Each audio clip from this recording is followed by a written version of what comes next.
Bien, bienvenidos al segundo video. En esta ocasión ya vamos a trabajar con el código. Ya vimos una parte inicial de cómo íbamos a trabajar la gramática. Habíamos llegado a ver cómo íbamos a trabajar la gramática y habíamos visto cómo íbamos a definir la gramática con la cual vamos a trabajar. Entonces, vamos a pasar esta gramática a un código, o vamos a pasarlo directamente al código de Jacob para que éste se encargue de hacer ahí sí que las reglas adecuadas para que funcione. Muy bien, entonces nos vamos a ir a nuestra pantalla y acá vamos a trabajar. Bueno, ahora, una de las cosas que tenemos que tener en cuenta es las librerías. ¿De dónde voy a sacar las librerías que nos hacen falta? Bueno, vamos a ir al JFlex. Cuando ustedes descargaron el paquete de JFlex, el zip de JFlex, este tenía una carpeta. Todos ya lo habrán usado, entonces ya saben que traía una carpeta con el nombre de la versión. Entrábamos a JFlex y entrábamos hasta lib, y ahí estaba el JFlex. Muy bien, ahí también había un jacob.jar. Este Jacob es otra librería, de hecho ya viene incluida con JFlex para que lo podamos utilizar fácil, pero tiene su propia página. De hecho es prácticamente otro programa, otro software, pero que se complementa bien con JFlex. Entonces vamos a trabajar con Jacob. Yo les voy a dejar el enlace de Jacob también para que lo puedan descargar si quieren descargarlo, pero lo importante de acá es la documentación.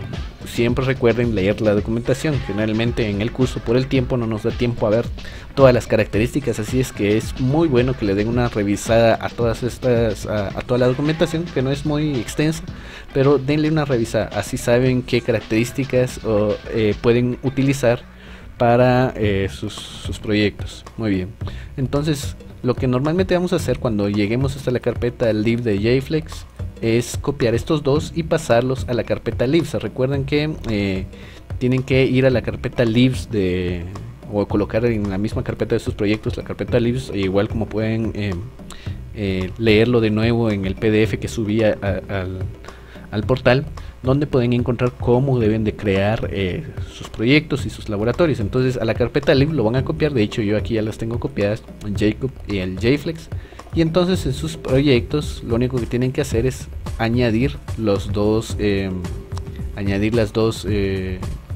bibliotecas, ¿verdad? Tienen que asegurarse que estén, en este caso, el Jacob y el JFlex.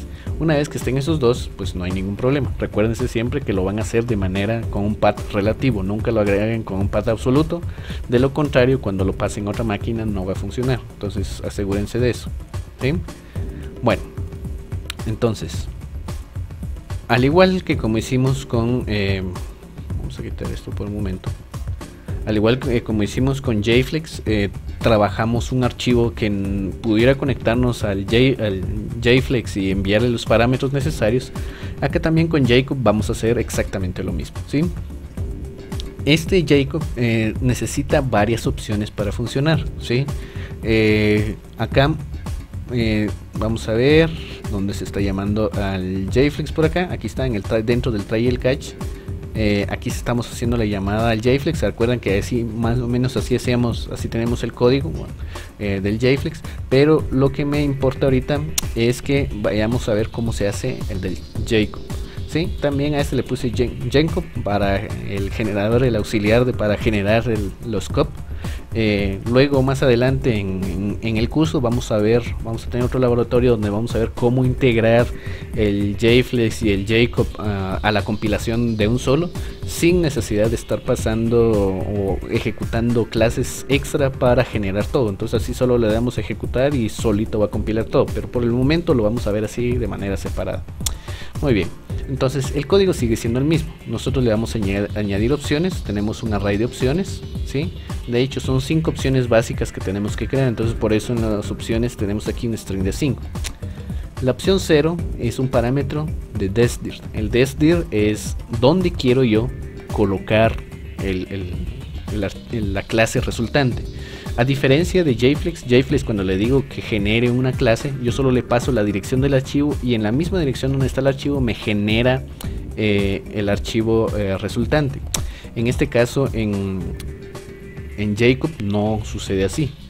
Nosotros le tenemos que pasar un parámetro donde le vamos a decir el -desdir, que le indica a Jacob en dónde debe colocar el archivo resultante. En la opción número 1, o sea, el siguiente parámetro, le tenemos que enviar toda la ruta. En este caso, si se dan cuenta, yo lo que estoy haciendo acá es dándole la dirección completa para llegar a la carpeta sumador árbol, que es donde yo quiero que coloque el analizador sintáctico, ¿sí? Entonces por eso le estoy diciendo que ahí tiene que generarla en esa carpeta. Luego, la opción número 2 es decirle qué nombre va a tener el parser, o sea, qué nombre va a tener la clase. En JFlex teníamos una opción en el archivo donde le poníamos el nombre de la clase que queremos. Acá no, acá el problema es que yo le tengo que pasar como una opción, un parámetro, el nombre de ese archivo. Y luego la siguiente opción, la última opción prácticamente, la opción número 4, es el archivo de origen, en este caso de dónde va a obtener las reglas, que en este caso sería el equivalente al .flex, al archivo donde colocamos las reglas de JFlex, solo que acá lo vamos a colocar en un archivo con extensión .cop. Como les dije anteriormente, la extensión no interesa, simplemente es de decirle cuál es el archivo, así que yo le puse cop solo para saber que era el archivo de Jacob, ¿verdad? Bueno, entonces eso es, como se dan cuenta, son 4 opciones que le vamos a pasar. Y lo único que hacemos es llamar, igual que hacíamos con el JFlex, solo que aquí es javacop main opciones. Eso es lo que tenemos que hacer. Le pasamos las opciones, él solito se va a encargar y cada vez que ejecutemos esto nos va a generar la clase. Muy bien, entonces vayamos a ver qué es lo que va a pasar con nuestra clase. Bueno, vamos a trabajar acá y vamos a ver cada una de estas partes más en detalle. Anteriormente habíamos dicho que bueno, la carga de bibliotecas es lo que va a cargar al final en la clase. Aquí está la clase y se dan cuenta que estas líneas que están acá vienen directamente de estas de acá. En Jacob, para comentar, igual que en JFlex, diagonal, asterisco, asterisco, diagonal, siempre hay que encerrarlo y con eso trabajamos. Bueno, entonces vamos a trabajar con el sumador árbol. El Java Runtime, como les dije, esta es la tabla de símbolos, va a generar unos símbolos, no es la tabla de símbolos del compilador, sino son símbolos de intercambio, y el código del compilador. Esto lo vamos a dejar de último, vamos a hablar de esto de último. Bueno, y nos vamos a la definición de la gramática. Toda definición de gramática debe de tener cuáles son, o saber identificar cuáles son sus símbolos terminales y sus símbolos no terminales. En este caso yo voy a definir varios símbolos terminales, o sea, son los que llegan al final. ¿Se recuerdan los nodos, los celestes en la presentación? Vamos a ir a la presentación para recordarnos. Son los nodos celestes que vemos por acá, este celeste, este nodo celeste, este otro y así sucesivamente. Todos los nodos que están en celeste son símbolos terminales, o sea, son símbolos que el analizador léxico va a detectar. Esos son los tokens que me envía o que le envía el analizador léxico al analizador sintáctico, ¿sí? Entonces, regresando, entonces acá voy a definir todos los símbolos que yo necesito. En este caso, suma, resta, punto y coma y decimal, ¿sí? Ahora, aquí se dan cuenta que hay una palabra que se llama token. Esta palabra token es para indicarle que ese objeto que va a venir del analizador léxico tiene que venir con una clase, o sea, no va a venir y solo va a informar que encontró una suma, sino que además tiene que identificar que va a tener que crear una clase que se llame token. Ahora bien, esta clase token yo ya la tengo creada. Esta clase token se encuentra acá, aquí pueden ver de este lado, está metida con el resto de clases, ¿sí? Esta clase token es un objeto.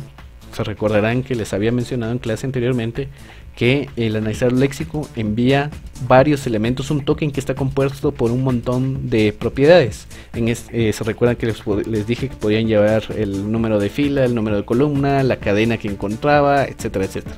Bueno, este es un token bastante simple. No es un token como debería de ser, sino que está hecho solo para entender cómo funciona la lógica de un compilador.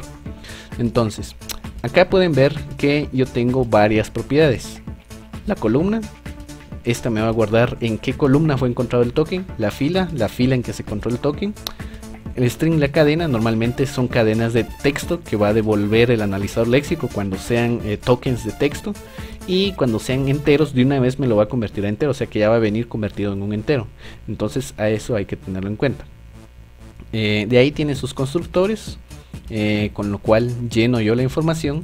Por ejemplo, aquí le digo si es una cadena y si es un dígito. ¿Por qué? Porque si es un dígito lo convierto de una vez a un entero, entonces eso me ayuda bastante. También puedo hacer que solamente sea una cadena de texto. Por ejemplo, esto sucede por ejemplo con las variables, se recuerdan que en el lenguaje de los compilados se llama un identificador. Entonces este identificador normalmente debería de darnos o decirnos como el nombre. Si viene por ejemplo un identificador, una variable que se llame bandera, entonces ahí en esa cadena debería de venir la palabra bandera, ¿verdad? Ya el texto del token, ¿sí? El lexema. Entonces, pero tiene que venir con su columna y su fila. Y de ahí solo tengo getters y setters para cada uno de los elementos, ¿verdad? Entonces este token es el objeto que va a venir desde el analizador léxico. Él va a construir un objeto token y se lo va a enviar.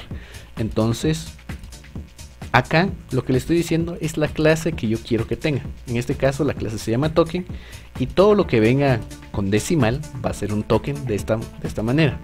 El resto de tokens son objetos simples, son objetos, en este caso se le llaman símbolos. Estos símbolos, por eso es que yo agarro esta clase símbolo, son los símbolos que va a detectar el analizador sintáctico. O sea que desde el analizador léxico yo le tengo que decir, encontré una suma y entonces va a venir una suma. Encontré una resta y va a venir un objeto de tipo resta. Y así sucesivamente. Pero si encuentro un decimal, me lo tiene que devolver como un token. Estos generalmente son constantes, solo es un número. Pero un decimal, cuando encuentre un decimal, me lo va a tener que devolver como un objeto o una instancia de la clase token. Bueno, luego tenemos que declarar los símbolos no terminales. Ahora vean bien, aquí tengo expression list y expression part. Si regresamos a nuestra diapositiva, el expression list es este objeto grande de acá arriba, el primero. Es un símbolo no terminal, yo lo declaré allá. Tiene que saber que ese nombre es para un símbolo no terminal. Luego viene el expression part, que en este caso es otro símbolo no terminal, y entonces por eso está en la gramática. Luego viene una expresión. Ahora, si regresamos a la diapositiva, se darán cuenta que la expresión viene en varias formas, pero una expresión se puede convertir en un número, ¿sí? Entonces, si se puede convertir en un número, regresemos de nuevo. Acá le voy a decir que ese número, o sea que esa expresión puede convertirse en un entero, ¿sí? Esto le indica al Jacob que aparte de ser un símbolo no terminal, este puede ser un entero, ¿sí? O se va a trabajar como un entero.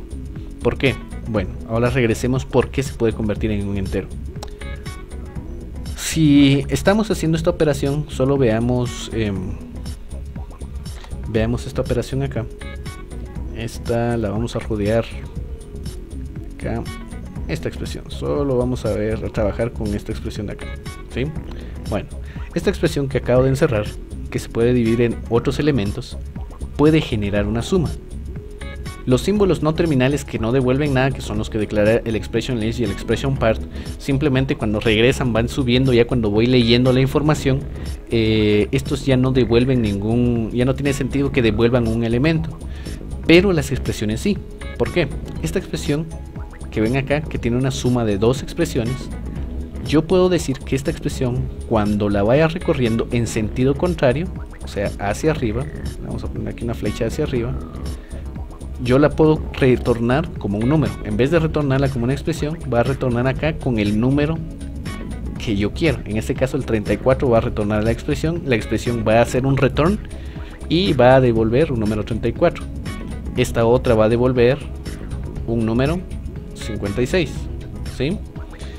Y cuando llegue acá y encuentre una suma, va a realizar la suma, o sea va a ser 34 más 56, y luego esta expresión de nuevo va a devolver a la expresión padre la suma de estos dos. y así sucesivamente se van a ir y van a generar la suma. Pero la expresión part, esta no tiene que devolver nada. De hecho, el resultado final estaría en este nodo.